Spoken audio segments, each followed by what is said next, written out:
Hey. What's up, girl? Hey. How are Happy you? to be here.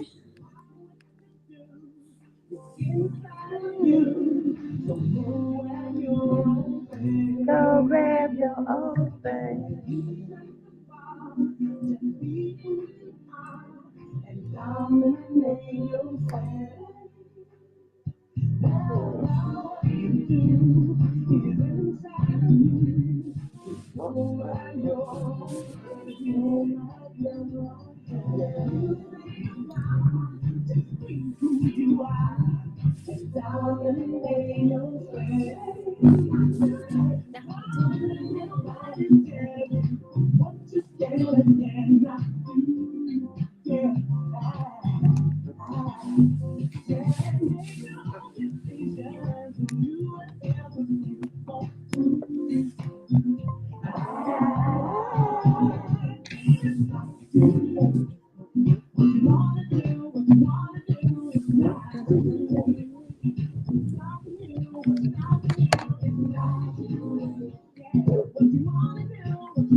All right now.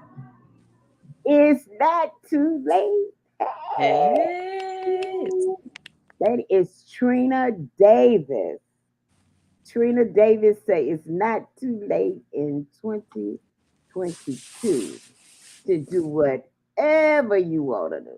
Okay? That's right. She said, and you can get her cut on most streaming apps.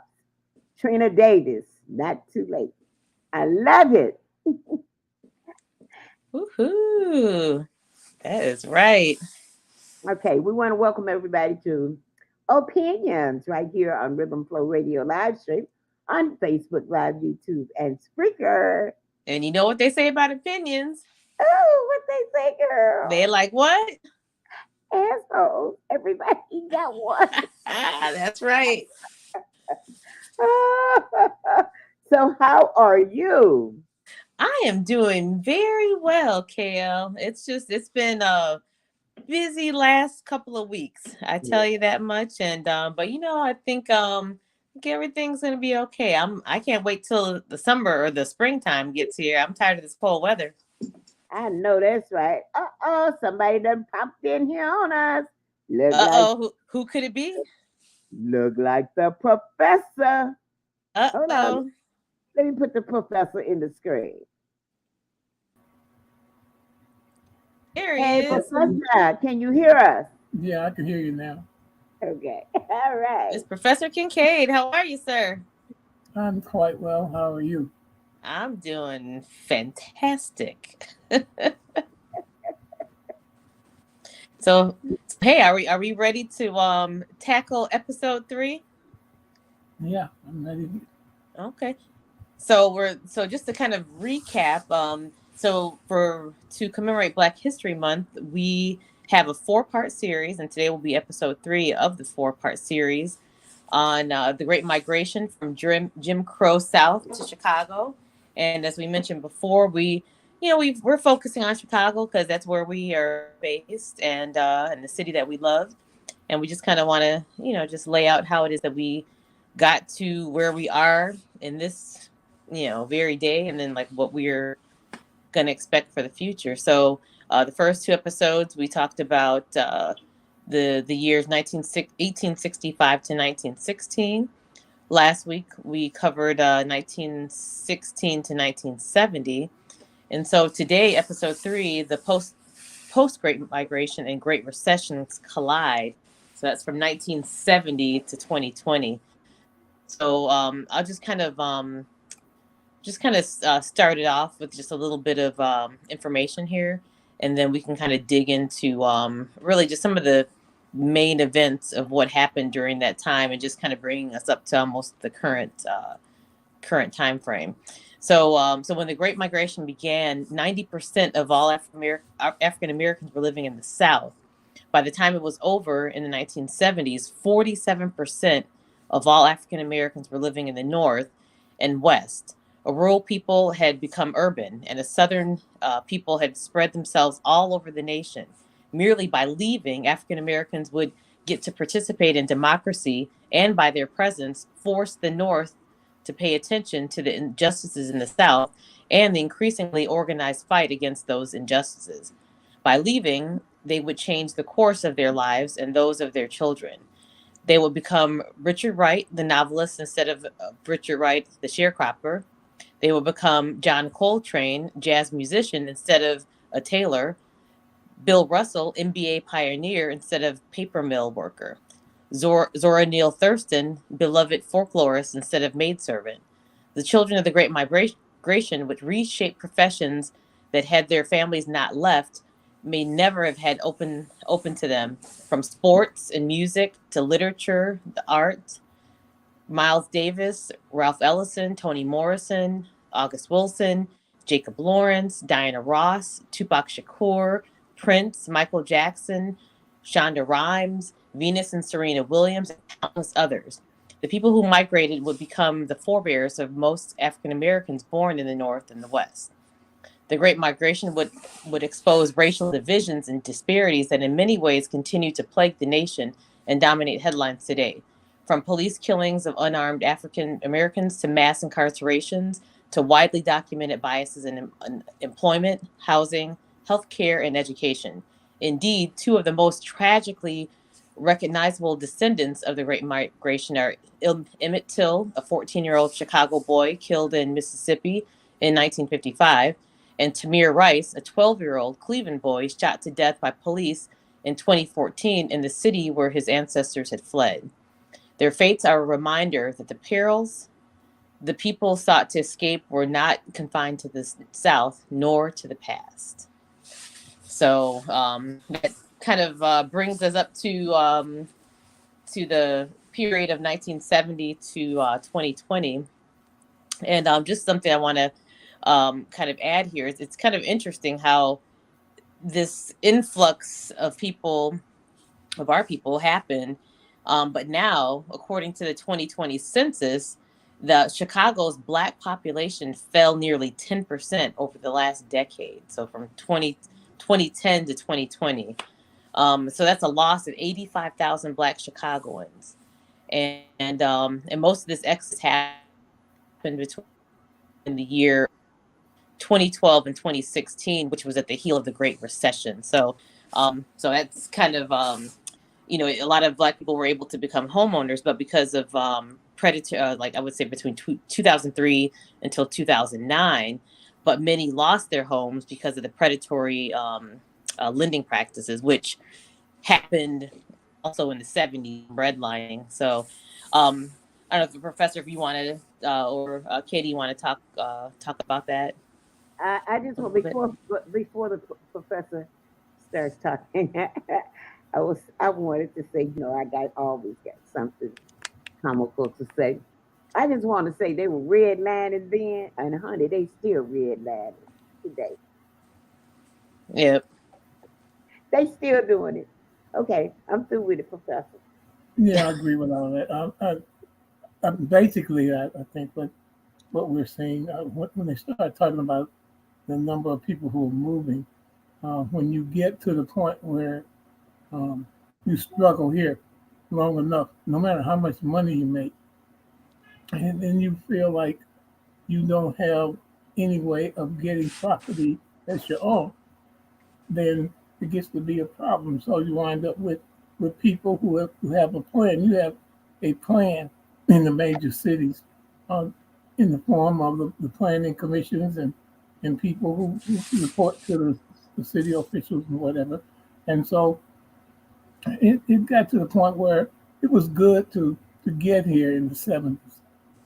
You had people who were happy to leave and come up here because they knew it was an opportunity to make more money than they ever made in their lives. They didn't realize that the more money you make, the more money you're expected to spend.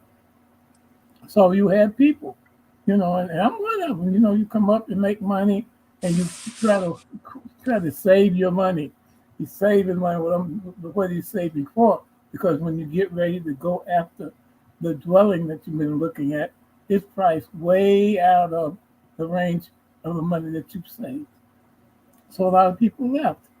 They left, no matter what kind of jobs they had. They had saved enough money to go back home to the southern states and live much better because the Mm-hmm. everything that's much cheaper.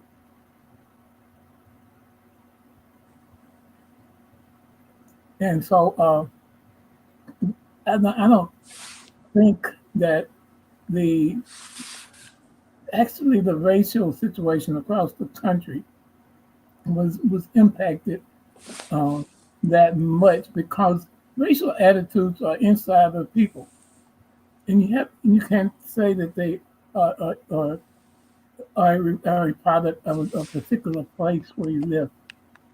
In fact, when it comes up to people getting along, the more that you are around people and you make direct contact with them, whether it's positive contact or negative contact, that's when racial attitudes change.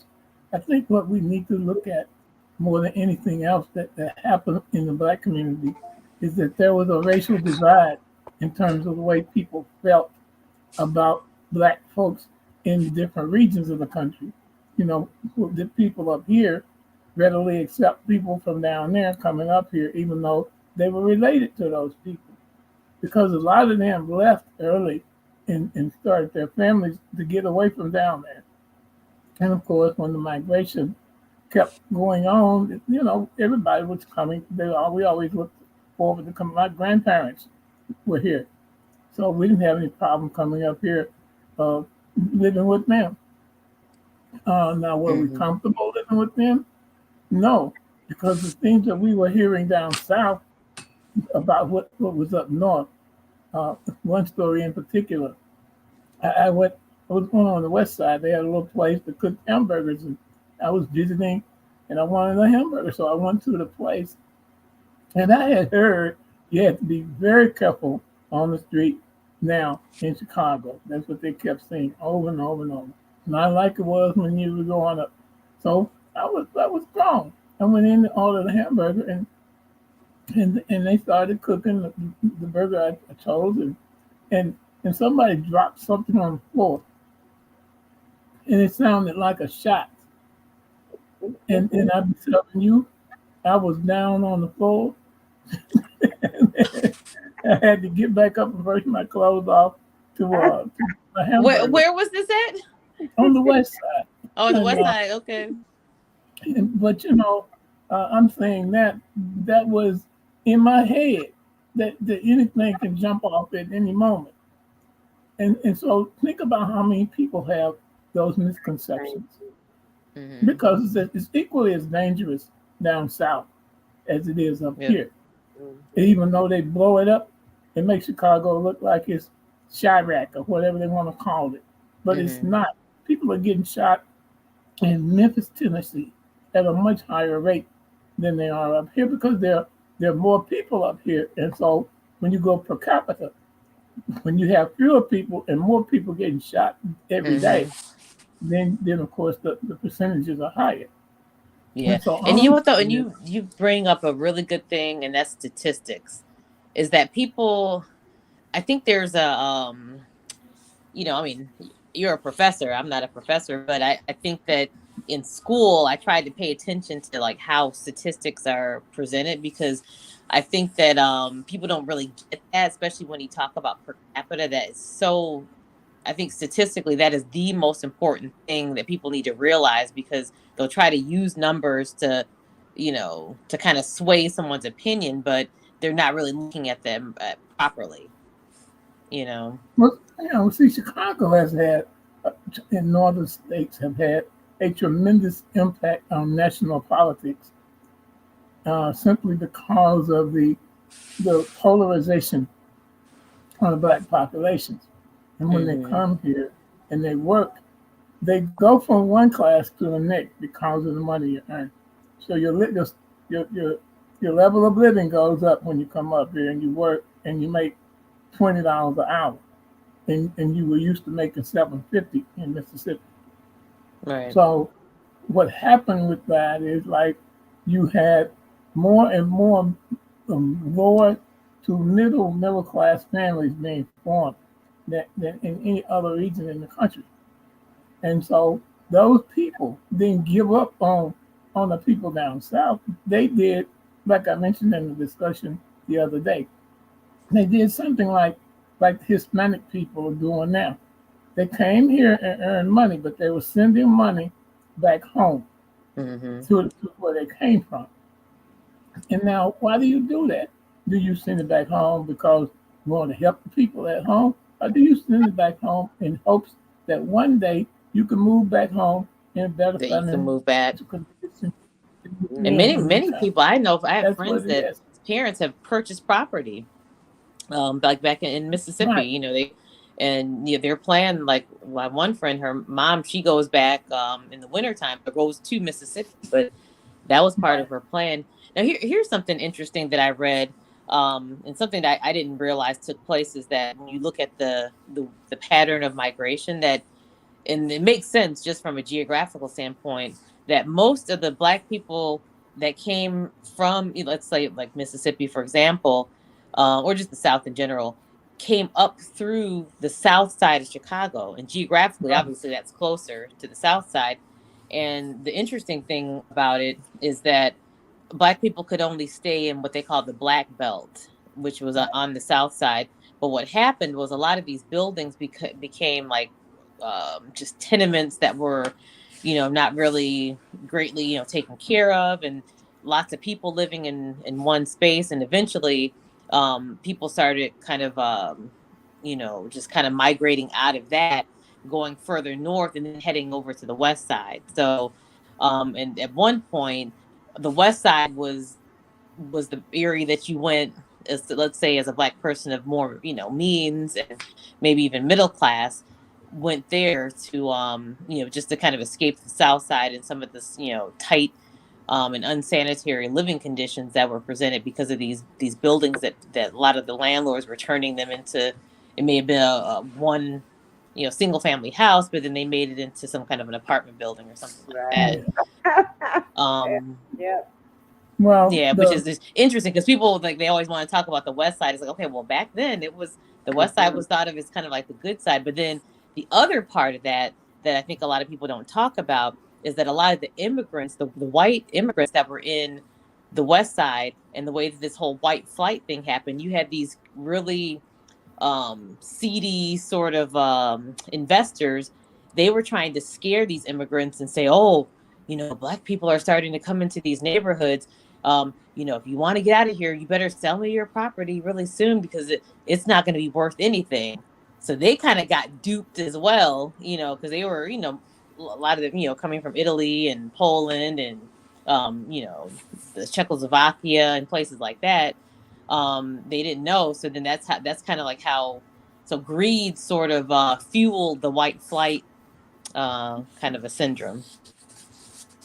They created. Well, for the most part, the reason Yep. that a lot of people came in on the south side, the main artery for coming up to Chicago from Mississippi was Highway 51, because people could get on Highway 51 and come all the way up through Memphis and come all the way, all the way north and stay on that highway. All they had to do was, you got to remember now, a lot of people weren't reading that well back then. And so they could get out there and look for the sign on Highway 51 on it and basically come up here and be met by the people who were living here. The majority of the people who came here in migration came on the train. And so once people started driving and coming up, they had to find a way to come into Chicago. And so they took the safest route. The only out you had was to come through St. Louis on a highway called 55 north. And so and a lot of this is before the major expressways were built. That explains, you are exactly right about the way.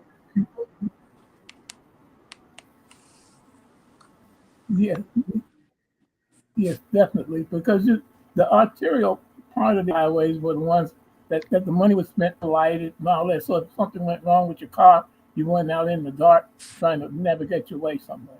So most of the business went to those highways, those major. If you go and drive down them now, the gas companies and everything else, they knew they were going to make money because thousands of people were going to be traveling that way. What actually intrigues me about the whole thing, and I think that we need to get to this: what kind of attitudes did people develop who were already here, who were born here, and not familiar with the South, about people down south,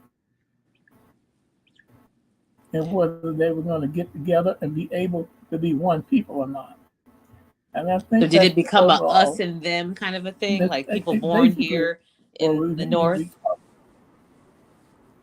That's good. Yeah, just like up here, the South Side. There are people on the South Side who come up here, and they never go north, and a lot of them are afraid to go downtown. That the city accommodated people and made them feel as welcome as it should have done. Yeah. And so I think that explains the great divide. But even see, when people got ready to run for office, like the aldermen and the senators and people like that, and the mayors and all that, they knew they hit that button because these people who were here, who were eligible to vote, were going to vote in a block. The black vote is powerful today because they vote in a block. And if they can get the ear of the black vote, then they can just about vote anybody out of the office they want, especially in the offices around here.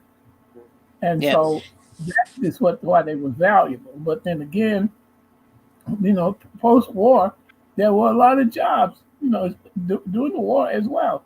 But like you mentioned, there was a recession after that, right? So Yep. people had to then start looking for something creative to do. And so, as always, if you look at the edge of the black communities or whatever, you had people, the immigrant people, came here and opened businesses to extract funds from those communities, and they built up good businesses. People had to eat, and they had to buy groceries and so on and so forth. So, in clothing stores, they put those stores right there on the edge. Lately, in the most recent years, it's been people from Korea who do nails and sell hair, and so until quite recently, when COVID came, a lot of those people have been doing very well here. Right Yeah. now in Chicago, everybody's doing very well. The people who are making the most money have marijuana uh, retail operations. But, Right. but Now, the look interesting at what thing, you have to though, is spend. that a lot of Chicago has been. I mean, I kind of want to talk about this whole thing about how we have lost 85,000 Black Chicagoans. I mean, in terms for because of them leaving the city. I mean, whether they're going to the suburbs or going to like places like Atlanta, Washington D.C. I have a lot of friends that have gone to Phoenix, Arizona, even a lot. I mean, people are leaving in general, but um, but Black people specifically, we're leaving the city of Chicago. And I think that, and a lot of them are middle class people. So that means all this infusion of money is kind of is leaving the towns. Now, So are these people leaving because they are moving out of the city? Are these people, did they leave because they died? no, Uh, these this are is people that migration. left on their own. They migrated. They left on their Yeah. own.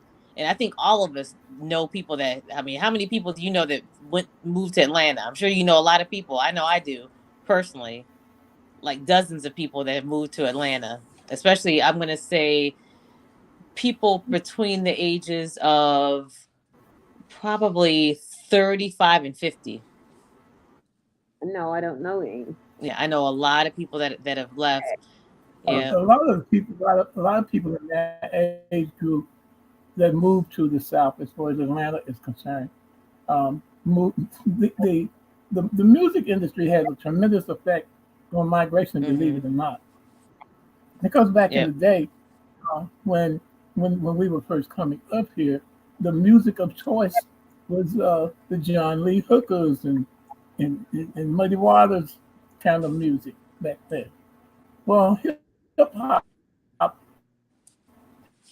has taken over the South, It's choppy. and if you looked at the Super Bowl, it was because I know you cannot relate to the Super Bowl, but there were hundreds and thousands of people who did because that's how those rappers wind up getting rich.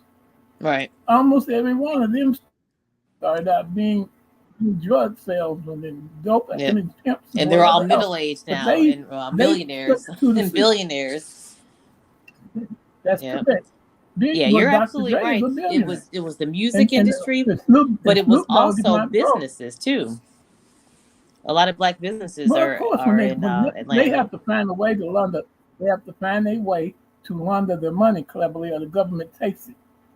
So what Right. they did, all of them weren't silly enough to ride around with all the money in the back of their cars so they can get pulled over and somebody can take the money from them. They started going in franchising. So that's how a lot of McDonald's franchises was bought. Now, see what the government made it almost impossible at is if you buy something for $10,000 or more, they have to track you through a government form and report to the government you spent that money.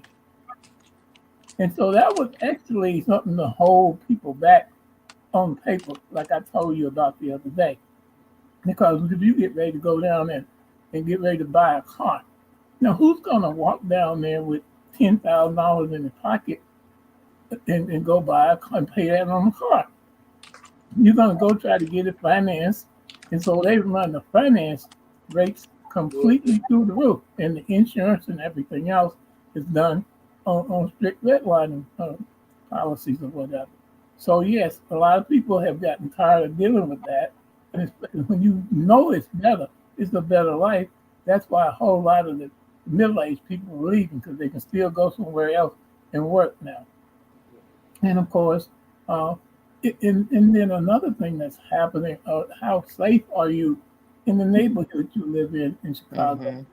I mean, we had one of our cars stolen last year, and Mm. it was parked right out in front of our house. So, so I'm not so sure that people feel safe in that Mm. respect either. So maybe that's the reason that a lot of them who can move are relocated. Right. And So And I many, definitely for crime, but I think for financial opportunities because yeah, um Atlanta has been known as like the black mecca since the 1970s. And in terms of political, there's a lot of political power down there. Definitely music industry, but just a lot of businesses. I mean, just it's a lot easier for black people to to start businesses down there. That's why there are a lot of the successful blacks are in Atlanta, and then the weather as well. I mean, people like that, but a lot of black folks, and I think that's really attributed to that decline in population here. So I guess my question to you, Professor, how do you think we could retain people here in Chicago? Let's say middle class black people, because they're kind of like the engine that really is going to help drive and help the rest of the community. How can we keep black people here in Chicago? well, I think there has to be a a relaxing of policies when it comes down to exactly how you can go in business and whether you're going to be encouraged to come here and do business or not. And that has to be done through the city government, and making things happen because what's happening in Atlanta is going to turn around too. The people down there right now, like you said, the white people are moving out because they said, like, "Oh, this my properties are going to go down because you got people living next door to it."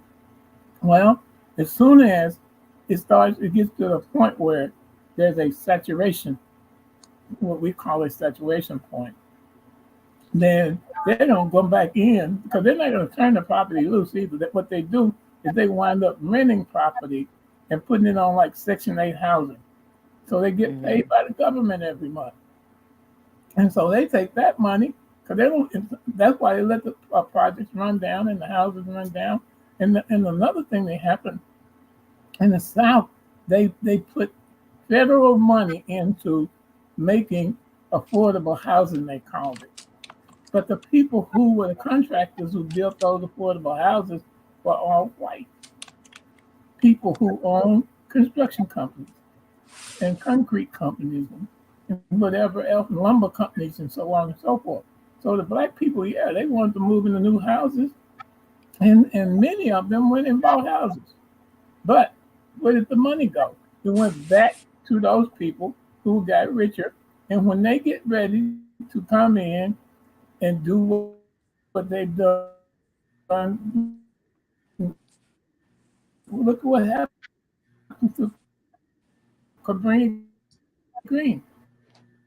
Where is it? Mm-hmm. Right. Well, it happened to be in a very Say lucrative more. But area of while the it was city and always very serving the purpose of having black. Well, okay, now let me ask you then. Who determines what the word lucrative means? Do black people determine what the word lucrative means, or does someone else have to determine? I look at what you call antique roadshow. the power brokers determine yeah. it. Whoever has the money. Really? Yeah. Because now think about what I'm asking you. In the overall picture, if we could determine what the value is on something, then the things that we own would be of value. The because of racism and culturalization, and systemic racism at that. If we buy something, if we buy a car and put it on the lot, they give us way, way less money than it's worth to trade it in. But if we go buy it from them, it's worth way, way, way, way, way more money. So that has to stop, because my property should be worth the same amount that anybody else's property happens to be, irrespective of their color. So that shouldn't be like that. Well, I mean, it's like anything is worth. The worth is based in how much a person is willing to spend on it, right? No, the worth is based on how much a person assumes that it's worth.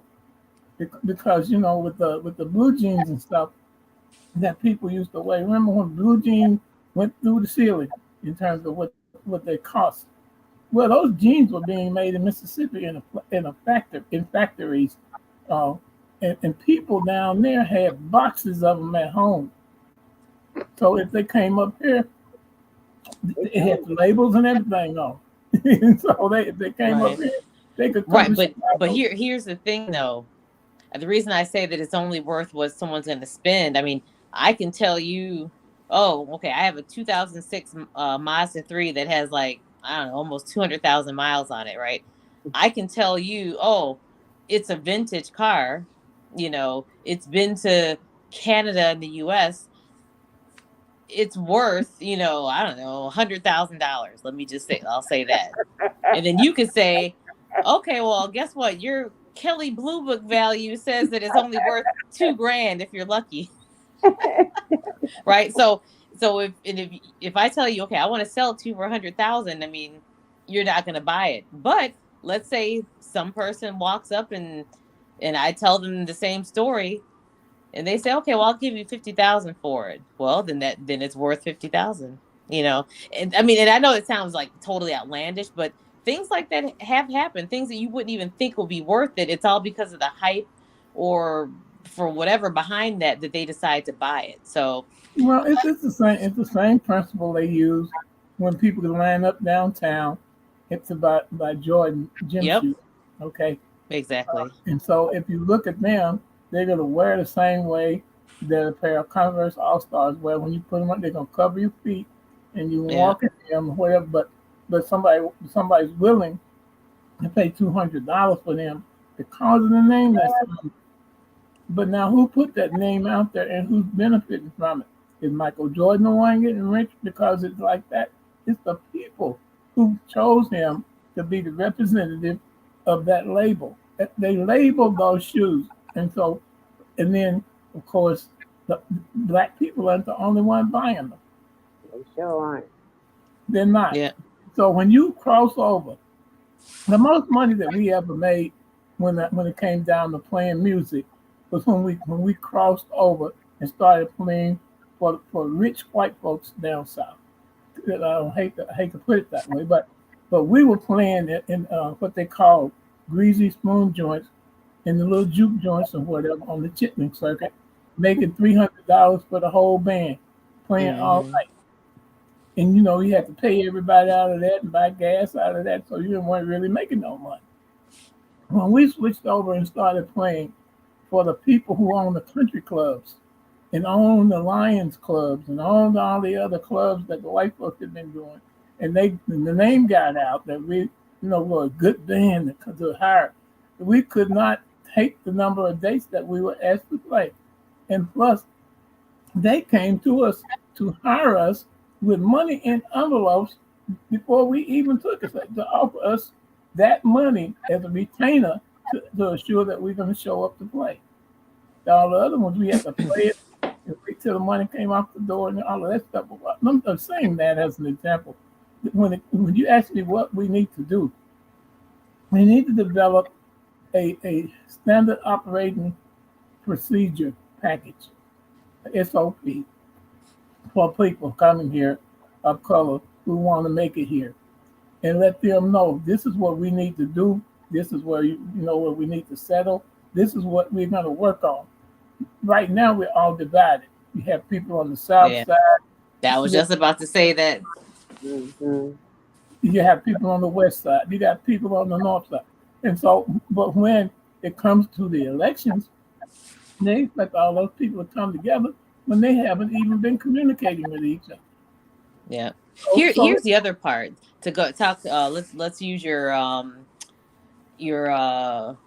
comparison with the Jordan shoes.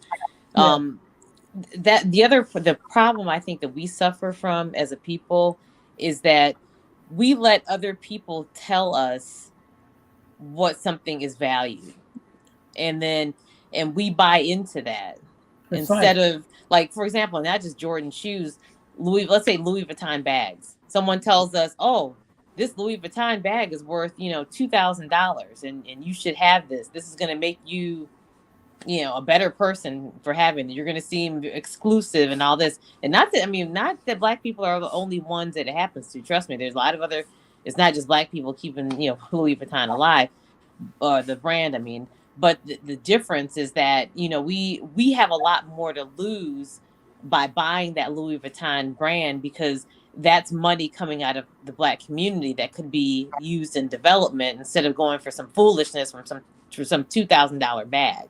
Okay, so I think that it's all about that, mentally buying into the fact that it is important. There is value in, you know, um, uh, some unity within the black community, and I think that's kind of like what we're missing with Yeah, that. And and personally, I don't know if it's too late or not, because well, it's that's it's really a result of marketing strategy, because you got to remember the people who came over here were enterprising to come to America to try to make money way, way, way back. And they haven't changed from that. They want to do whatever it takes to put the least amount of product out there, but to make the most amount of money from it. So as a result, you got subliminal messages in commercials that target particular people. You had chemicals that were being put when blacks were smoking menthol cigarettes, the cools and all of those. They yeah. targeted black audiences to sell those cigarettes to. Mm-hmm. And once they got you into the habit of smoking, they raised the price on them. It took a lawsuit. It took people suing the states because they were dying from cancer to change that thing with the tobacco industry.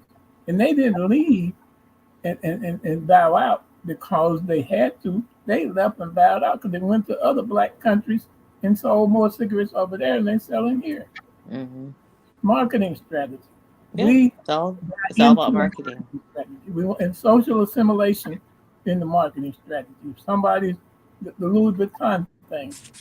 Women feel better. Some women do feel better with a Louis Vuitton, a purse on their arms, than they do with a stem Mm-hmm.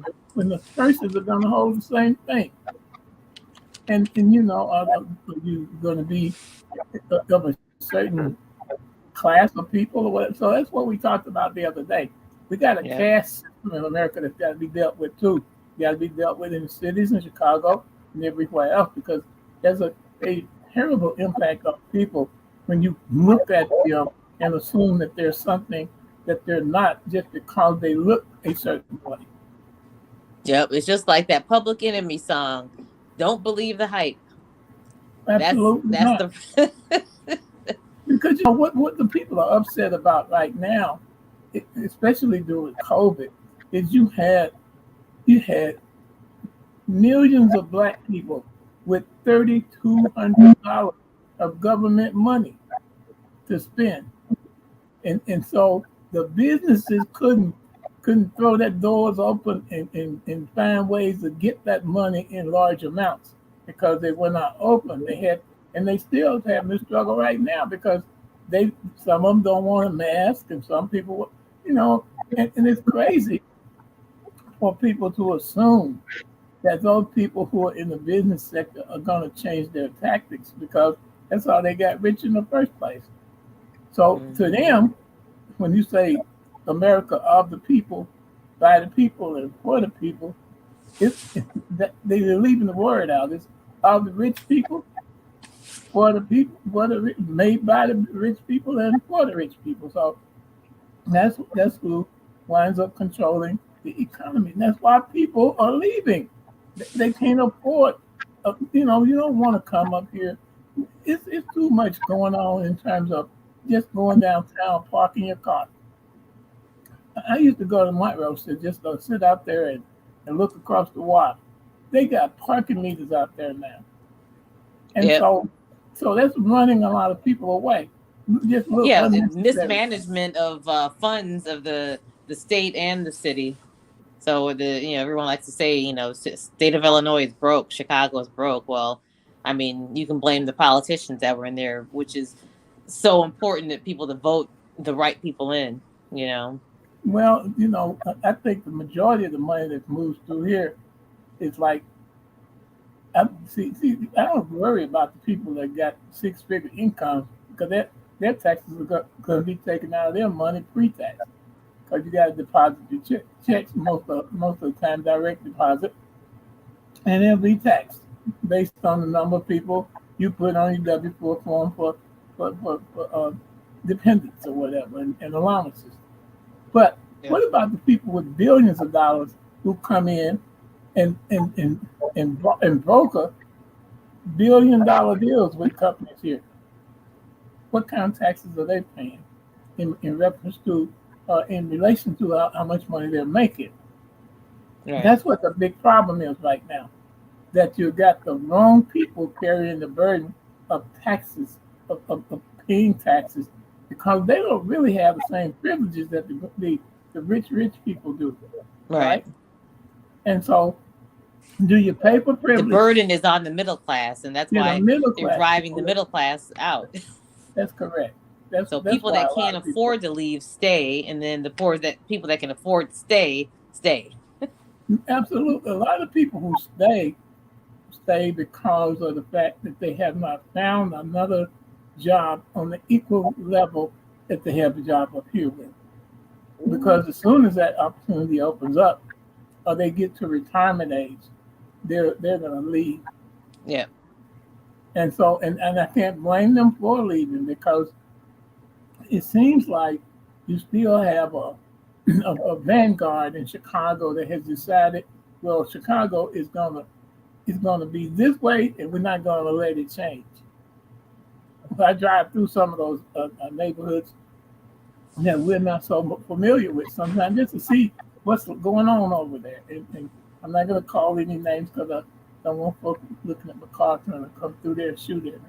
But anyway, and I don't think they will. But it's quiet in those places, and they have gated areas, but they also have. If you go over on Lakeshore, there are buildings over there you can't get in unless you go by a security guard to let you in. And so, what's wrong with us being able to have that kind of security in our communities? Yeah, well, I mean, financially, we don't have the the financial resources to cover it. That's the difference. Well, but look, I'm telling you, with the taxes they paying on these houses and stuff, there, some folks paying $8,000 worth of property tax or more. So I'm not so sure that that's a legitimate excuse for people in government to use, because Chicago's not broke by a long shot. It's just not collecting the money from the people that need to be collecting it, right? Right. I mean, you have to look at, though, even like if you're looking at dwellings, a lot of that, I mean, that's private money that they're spending. But I think where I would question is, and you're talking about taxes, it's like, okay, well, are they collecting enough taxes from these people that can afford these gated communities and all of that? Just looking at the state of Illinois, like let's say the North Shore. I mean, but a lot of them, they know the tax loopholes, and I think if we came up with a plan to come up with something that was going to be suitable for those people. The people are making enough money. If they know the extra protection and everything was going to be afforded their communities, they wouldn't mind doing that. But they're not going to pay for it, and then people still come through and do whatever they want to do. I was going to say their tax bracket. Yes. Totally different. Right. That And 1%. but not just the tax bracket, it's the tax loopholes, because if they go by the tax bracket, Well, the the tax tax bracket bracket, and the tax they would owe loophole, taxes, but because of their they're totally loopholes. different from ours. No, I understand that. What I'm saying though is that if you look They're at the not tax, paying their equal share. right, that's what I'm getting at, is that the tax bracket is one thing. I mean, the tax bracket makes sure that they pay, or that they should pay, but because they have all these loopholes, and this is the thing, when we look at Congress, they've put all these loopholes in there. That's how people like Donald Trump and other Well, they went wealthy back. people, they were They able to get went. away with it because they were able to file a loophole. Didn't Well, let me Obama? say this. Didn't Obama remove those loopholes? And then when Trump came, he just put them Well, right yeah, back. exactly. That's Yeah, and exactly so it. let me tell you what the real big problem happens to be. What if I told you for every $100 in certain communities, people pay $45 of it in taxes? You ever heard that before? Wait, say that. Can you repeat that? What if I told you that in certain segments of the Chicago community and other places, for every $100 they earn, they pay $45 in taxes? Mm. Okay. What I would ask you is, when you say taxes, what kind of taxes? I'm talking Is about, is first it of all, federal, now we're going state, to break it down local? to you. Okay, first of all, the ceiling on the federal tax, the federal tax that you pay is 10%. You don't get any lower than that. And so that means if you make $100, you're gonna pay $10 for that, right? Okay. Okay. The the Social Security and Medicare tax come out your money too. That's the tax that's 7.65, $7.65 that goes along with the $10 that they're gonna take. Now the state tax rate is variable depending on where you live. But let's say that it's at least 5 to 7%. And the tax that we really overlook more than anything else is the tax that we pay on items, on, Sales tax. on groceries and stuff like that, and Yeah. gasoline taxes and all that. You have to add all those figures in together to come up with the $45. But I bet you if you did, you would come up with the same $45 figure I just quoted you. And so people, the more money they make, truly, the more money they spend, even before. And then on paper, when you get your W-2 form and you got that 6 figures on there, you don't subtract how much money you paid in taxes out of it until you get ready to go down to the line to say how much income taxes were withheld for the state and federal. Right. The other taxes don't even show up on it. That's why it's important that people that have 401ks, and especially matching amounts at employers, to pay into your 401k, because that's gonna lessen your tax at the time. Well, I suggest that people do TSAs. The 401ks have been getting killed lately. So, and saving accounts as well. The CDs and all that, they pay like 1, 2%, 3% most. And so, but TSAs with insurance companies, you can buy tax sheltered annuities and take that off the top of your money, as a contribution, up to like $5,000 in some cases, $10,000 for a couple. And so that's a lot of money to come off the top of your money that's going to help you save. Now you can't go back in there and just get the money. You can. In fact, there are flexible policies you can go in and deal with. And when it comes down to going back, if you need, readily available money and don't want to pay taxes on it, it's a 90-day wonder on your money. You can go get the money out of the bank, do whatever you want to do with it, go down and gamble it, whatever else, as long as you win it back and put it back in. Not that we recommend that.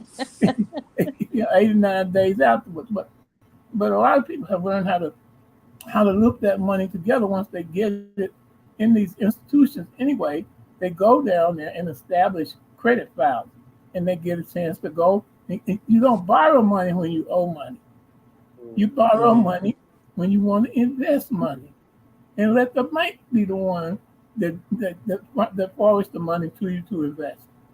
And I hate I got on this part right now, but we do need to know that because that's why people are No, leaving. you know what? I think that's very timely because that actually leads into the subject about what happened after with the Great Recession, and because I remember just kind of just having friends that were all of a sudden became kind of property flippers and or people that were just purchasing property, back in like I'm gonna say early 2000s, maybe 99 till about until the actual recession, which happened in 2008. I think the peak of the housing prices happened in like 2006. But anyway, there were a lot of black people that got into the real estate game, a lot of them that invested, but a lot of people that lost in it because of the fact that you had they were giving a loan to anyone, even people that couldn't qualify. And what they were doing is they were giving them and I don't even think this exists anymore, but these balloon rate mortgages where it was Oh, like they would give some incredibly low interest rate, and then they said, okay, well, after 5 years it would hop up to like 10%. And a Yeah. lot of people, just back in the mortgage crisis, a lot of black people lost their homes as a result of that. they started out with that adjustable rate mortgage. Yeah, the adjustable, Yeah. like, yeah, the balloon. They Yeah, call it a no balloon good, because it no it blows good. up and ends up popping. Well, I Yep. mean, I listen to AC Green, the AC Green show every morning Hmm. because I think it makes sense what he's doing. You just need more financiers to be able to do that same thing. What we wind up doing, we have too few people trying to answer the bell that we're talking about right now. If you got 1,000 people out there who put $1 a piece a day in the bank, put $7,000 in some kind of flex account or buying something, preferably from another country, that so that we won't be controlled by over here. That's why they came up with all those tariffs and stuff like that. But anyway, we have the capability of coming together and commanding great deals of resources because we do spend a great amount of money in this country, but it never targeted toward anything except people who wind up directing it somewhere with false advertising. Well, Green Tree, you just mentioned the mortgage company. Green Tree was one of the most corrupt mortgage companies that's ever been out. Mm. You had people running around saying, "Oh, I got my house, or I got okay for the loan and whatever," and they were paying, say $250 a month. And 5 years later, they're paying $750 a month. Right. Now, did the increase in their income cause that to happen? No. Green Tree knew what that variable rate was going to wind up doing when they first proposed it. Yep. And that's And why they they got were in. giving mortgages to people that really could not afford them. I mean, why would you think somebody that's making 80,000 a year could afford a $600,000 house? Because they are giving them this, adjustable, rate mortgage, and so after finally when it goes up and beyond what the average interest rate, some of them were going up to like 10%. Of course, you couldn't afford to pay for the house Well, then. that They goes lied back. to people. That goes back to the conspicuous consumption theory we were talking about a few minutes ago. We we don't sit down sometime and think about what the affordability happens to be. We think about right now, and we think about what we're making. Matter of fact, we don't think about. I talk to people all the time about uh, um, wanting a car. Well, I said, well, what are you paying right now to get where you need to go? And they, oh no, that don't mean nothing. If I had my own car, I said, well, when you get your own car, you're gonna have the payment on the car, you're gonna have the insurance, you're gonna have at least the taxes and the sticker and everything you have to pay, and then you're gonna get parking tickets or red lights here when you run through Yeah. them or whatever. So Got to if you maintain it, oil changes. absolute maintenance and everything else. Yeah, But if you don't insurance. sit down and put that on paper, to me, then I'm not going to go along with saying we can invest in a car because somebody's going to wind up putting the expense or you're going to lose the car. Now, the contracts they have right now with all these car companies, is that you can come get a car. You know, you pay, you ride, you work, you can ride. That's fine. But when they come pick your car up, they still have in the contract you have to pay for that car. So that means they got your car and sold it and Yep. said that they didn't make their money back off of it, so they put it out there and then sell it again. But you're still paying on the note that you made with them with no car. That doesn't make Yep. sense. And that's And why so, I cringe every time I hear a person buying a brand new car. I refuse to buy a brand new car well, what's because a brand it's new not car an gonna do? investment. A lady wanted to tell me the other day. I was looking through and I saw this Bentley, and you know, Bentley's cool.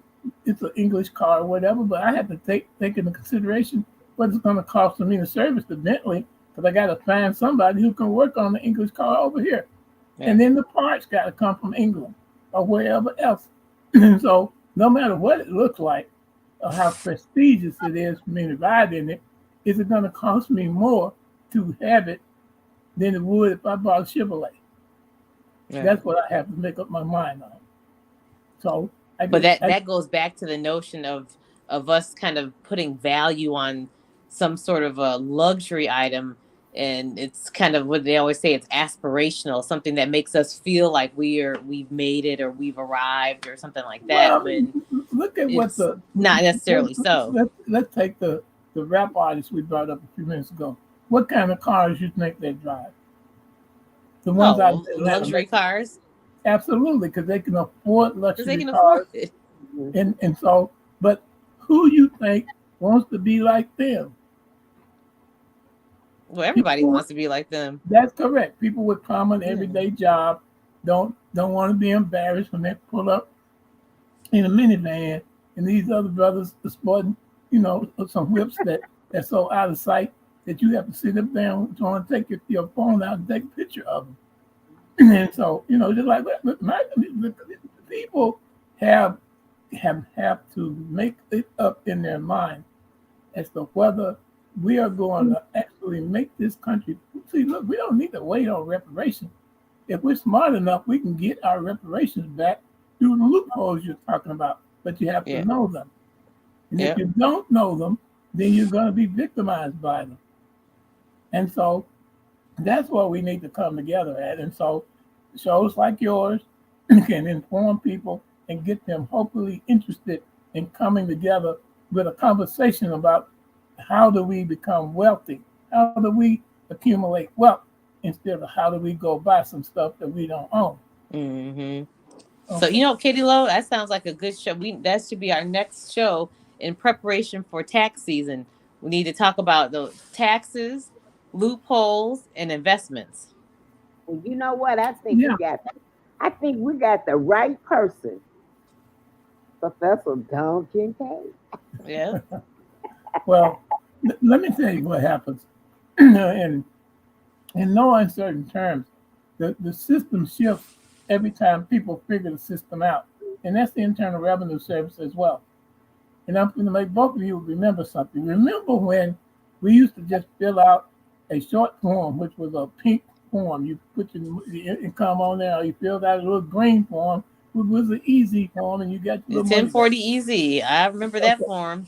Uh-huh. Okay, now that Took meant you you were paying 10, taxes. 15 minutes tops. Okay, that means you were paying taxes at whatever the highest rate you could pay with those forms, because you didn't have any deductions on them you could write off. But as we learn about the deduction, about employee business expense deductions, and people didn't realize that the travel that they did and the hotels they stayed in and the mileage on the cars and stuff like that was tax deductible if you recorded it correctly. Once they Okay. learned how to do that, the first thing Trump cut out when he got in office was the 2106 form they claimed those expenses on. Mm. Remember. And so it's not done by some mistake happening. It's done under the plan that if I cut this out, I'm going to save this amount of money. I'm not so sure, and I hate to throw this out. I told you beforehand they think I'm a conspiracy theorist. I'm not so sure that somebody had sat down and said that this number of people have to pass from COVID in America. And I don't want to put that in your mind. But if you look around, you may find a pattern in that. And if we do find that pattern, then of course we don't need to throw our hands up and say, "Oh Lord, there's nothing we can do about that," because we live here, we worked, we built this country, and we deserve to be treated fairly, equally, and afforded the opportunity. I'm not asking nobody to give me nothing, but I want to have the opportunity to have what I'm worth. Have what my work is worth. Have what if I want to sell my car, I don't want nobody trying to tell me because I'm black it costs less than somebody with the exact same car that's white. I don't. Other than that, I mean, otherwise, if we have to deal with that race thing in the system, maybe we all need to get together and hire some white folks and put them in some stores to work for us. You understand? Because there's a class of people here that need jobs, and all of them are not black people. Right. I think that as black people, I think we've done a good job of rising up, and because there are a lot of us that have been able to get out of the, poverty and things like that. I just think that we just need to work more closely together and help each other, because at the end of the day, there is no group of people that's going to say, "Oh, I feel sorry for them. I'm gonna help them out." Or if we said, we're going to be waiting forever. So the only way out of it is for us to, really kind of provide opportunities within our own communities. Basically, what we used to say about that is, how are you going to force somebody that has no conscience to have a conscience?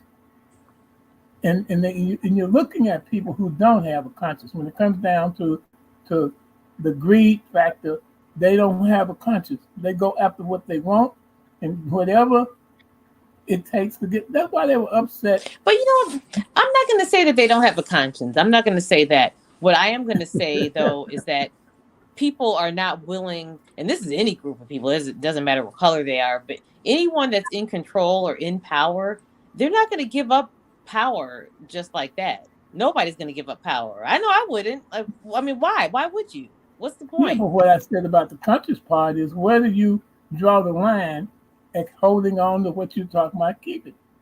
Is it somebody's life?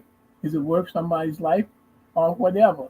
No, we have to make sure that every life in this country, when no matter what a person's color is, when somebody dies in America, I'm supposed to feel like I'm missing somebody that's related to me, because that's what the people from the other countries do.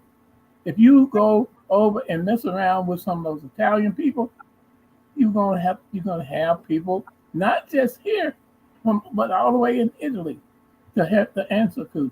The Jewish people do the same thing. So why can't our people develop that sense of togetherness and say that we can pull together and make these economic opportunities happen for us? I agree. I think we almost lost Lorie. I think we almost lost Lorie. Yeah, we lost. She'll be back. It's 6:08, so we're definitely over our time. I think so. Hopefully she'll come back in, and then we'll end the show. And next week we're going to be talking about finance, right? There she is. Popped me off. Okay, we were just talking about, we thought we had lost you, and we were talking about, we were overtime anyway, but we were just talking about next week. We will be talking about in segment 4. Yes, so segment 4 for next week we'll be actually wrapping up our 4-part series, and we're going to be talking about really what happens in the future, like what kind of getting out our crystal ball and just seeing what is the future for Black people in Chicago. Where do we go from here? So he's going to talk to us about taxes and finances and yes, and actually I think that will be a great stuff, because tax season is coming up. Right. Well, typically it's April 15th, but I think that maybe in March, I think let's talk about some finance. Yeah, well, we definitely can do that. I think that we need to put the question out to the people who are. Some people are tuning in and they're not calling, but we need to put the question out to them in terms of what are their expectations for the future. For What do Chicago. they, what do Hmm. they expect? What Okay, I can do Chicago? that. We can do that. Yeah, that's a great idea. I like that. Because I don't want the people to feel like we have every answer to all the questions, but because it's actually based on the interest of it. Those prices you're talking about, people determine whether those prices will hold up or not. If Hmm. we stop buying Air Jordans, the price will go down. Yep. Supply and demand. Absolutely. And Absolutely. so, if we don't go and buy the Cadillac Escalades, the Cadillac people will be looking for somebody to buy them, and the price on them would go down as well. And Yep. so, but because of assimilation, because it makes us feel equal when we're able to move in the house, we'll bite the bullet and work 2 or 3 jobs to try to be in the house.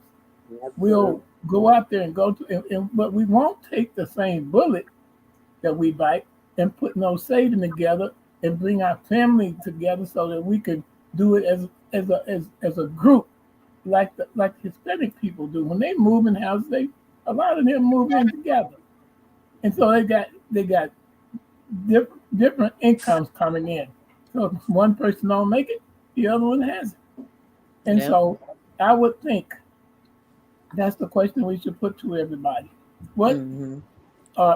what are we expecting for the future? Okay. Okay. I'll put that in there when we All wrap right. when I put out the show for next week. Okay, next week we will be back on Tuesdays, right at 5 o'clock. Back on Tuesdays. All Yes. right, y'all. Okay, listen, we are going to say good night from Opinions right here on Facebook Good Live, night. YouTube, and Spreaker. I'm Katie Lowe, Opinionated Lorie. And and Don Kincaid. we go. I say the Donald part because I was a Donald recognized before Trump was, so I'm proud to be Donald Kincaid. Oh Or how my about AKA the goodness. professor? Yeah, we can call it that. If y'all want to force me into a title, I appreciate the admiration and everything, but we are Okay. no greater as professors and educators as, as than the people that we educate, because that's actually what we get educated for in the first place, to make sure that our people move along better than they were when we started out. So if you look at all of the people, Frederick Douglasses and Booker T. Washingtons and all of those people, they served their purpose. And because they did, we're able to have this kind of conversation today. All Hmm. right.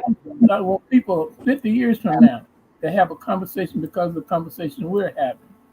Yep, that's true. All right, good people. Not too late. It's not too late, and we'll see you next week. Yeah, all right, it's been a blast. Guys, All right, Okay. good have night. a great week. Oh, catch me Saturday at 5 o'clock. Ryan McLemore Smith on location in Hawaii. Oh, he's in Hawaii. I thought he was gonna be there before, but now He he's will there. be in Hawaii Saturday. Yes. Okay. Yeah, girl. Oh, I'll be watching it. I'm gonna have to put on my grass skirt and my coconut blouse. Ooh, check it out. Yeah, All well, right. Well, we'll see I'm you just, Saturday. I'm just all saying. right. Okay. Good night, Uh, everybody. Yeah, it's been bye. cool.